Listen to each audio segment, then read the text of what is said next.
नमस्कार मित्रांनो, शोध चोवीचामध्ये तुमचं सगळ्यांचं स्वागत आहे. आज वाजले होते 5:30 आणि 3 डॉगेश भाई मस्त जॉगिंग करून आले होते. आज आपल्याला करायचं होतं 7.5 किलोमीटरचं रनिंग. पुढं आल्यानंतर तहान लागली होती. म्हणलं एवढं रनिंग करायचं तर आधी पाणी पिऊन घ्यावं.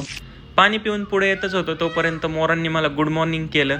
पुढं चालत आलो. त्याच्यानंतर 3800 मीटरचा बोर्ड दिसला. अजून आपल्याला डबल चालायचं होतं. वरती नेहमीप्रमाणे आपल्याला आज पण एरोप्लेन दिसलं. पुढे येतच होतो. म्हणलं सूर्य आज कसं काय उगवला नाही, तर झाडातून वाट काढत सूर्याने मस्त दर्शन दिलं.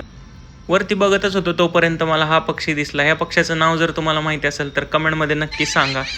पक्ष्यांची कॉन्सर्ट ऐकत पुढं निघालो तोपर्यंत मध्येच एक झाड पडलेलं होतं.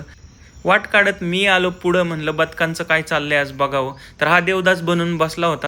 साईडचे 2 बदकं म्हणले आमचा व्हिडिओ काढ, नाही तर सबस्क्राईब नाही करणार तुझ्या चॅनलला, म्हणून त्यांचा व्हिडिओ काढला. त्यांचा फोटो काढतच होतो तोपर्यंत बारक्या बसला होता इथं मस्त पोज देऊन. बारक्याचा फोटो काढून झाल्यावर कावळे भाऊ म्हणले आम्ही काय पाप केले, आमचा पण एक फोटो घ्या. मग कावळे भावांचा सेपरेट फोटो घेतला. आज आपण केल्या होत्या कंप्लीट 10,867 स्टेप.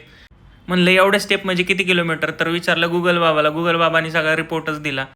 खूप कॅलरीज बर्न झाल्या होत्या, त्यामुळे बॉडी एक्झॉस्ट झाली होती. तर म्हणलं बॉडीला रिचार्ज करण्यासाठी काहीतरी घ्यावं म्हणून घेतलं शेवग्याचं सूप. बाकीच्या भाज्या ट्राय करून झाल्या म्हणून आज घेतली शेपूची भाजी. त्याच्यानंतर सॅलडसाठी आपण घेतली काकडी.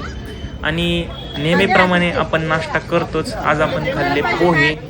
आणि जर तुम्हाला हा व्हिडिओ आवडला असेल तर नक्की लाईक करा, शेअर करा, सबस्क्राईब करा.